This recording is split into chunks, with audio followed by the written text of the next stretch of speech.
Thank you. Actually, there is a watch right in front of us here. It counts backward from 5. Just checking if it's going right. 5 seconds gone. We have been asked to discuss research priorities and priorities for action in this panel. And I could make my statement simple by arguing the research priorities are well laid out in a program of the CGIAR called number 4, dealing with agriculture for nutrition and health. So get started on it. And how to get started, that's the action agenda. Get done with the everlasting CGIAR reform. So that would be my short statement. The research agenda is there and the action agenda is there. And donors in the room come up with the money for that program. It's a good program. It lays out the research agenda well. I'd like to add 3 other points. One is we seem to get carried away a bit with the value chain concept. It's a good concept. It's a great concept. But careful, I think it will be outdated very soon because of a much more complex situation which we are facing.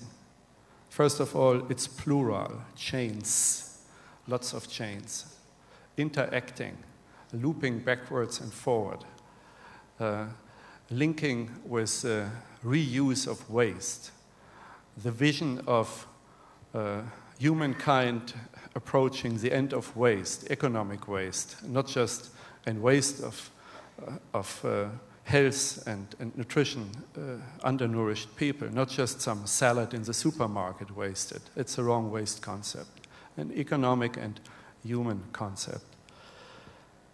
Well, does this lead us to? It leads us into bioeconomy rather than the food value chain or the agriculture value chain.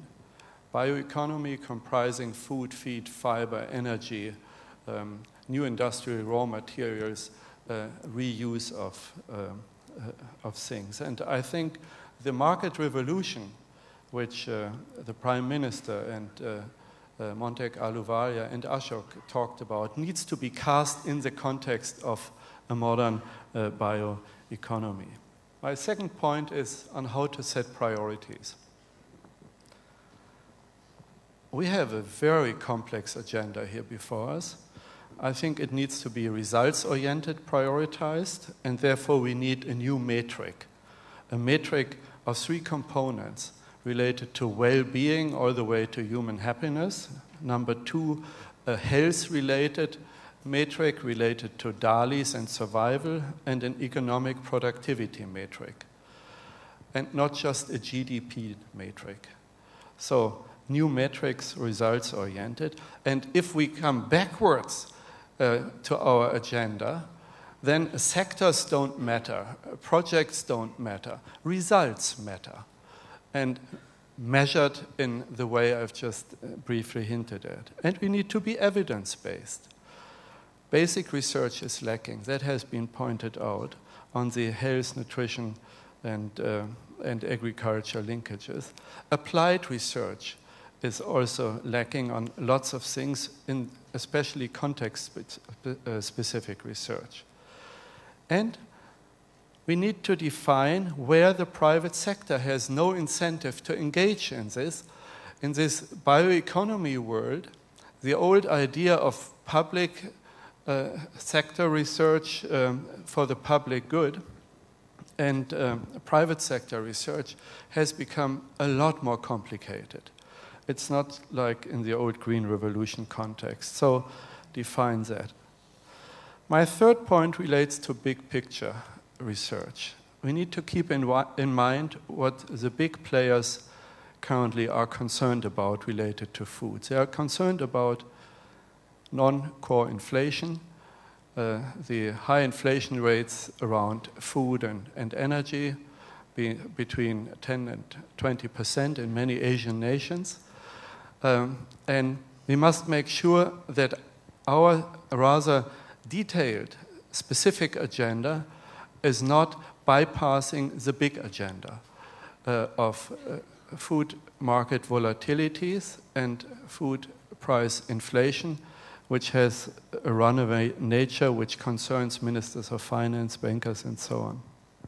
I think that the world has undervalued the role of availability of food. It's not just production, it's also trade and stocks and financial systems, which today define availability of food. And the access and issue related to income and price is part of that. I think what also is big picture research is more political science issues related to the probability of unrest in cities, in countries, related to food price and agriculture-related and rural-related employment, and the issue of land. We need to study these big picture policy issues and not simply leave it up to the journalists to talk about them. So policy research into big picture needs then to prepare us for the right institutional and organizational design. Sartaj Aziz has pointed those out, for instance, during the meeting. Countries with large and difficult nutrition problems need a high-level committee on food and nutrition security, preferably the Prime Minister in charge. Secondly, civil society, which engages so much in health and nutrition issues, also needs to get more means tested. And third, industry, which has started to change its strategies with shared value approaches, such as in the case of Nestle, or with social business approaches, such as Danone, Otto, and many Indian corporations, need to be taken seriously, but also monitored carefully, how serious they are in addressing the bottom of the pyramid. So to sum up, we need to be careful with value chains and use them as far as they go, but think systems rather than chains. Secondly, results-oriented and evidence-based priority setting. And third, big policy picture on the research agenda in order to cater what the global leaders currently want from us, so that the nutrition agenda can be carried upward with it. Although they may not think nutrition, we may better bring nutrition in under the radar screen, because on the screen it so far didn't work. Thank you.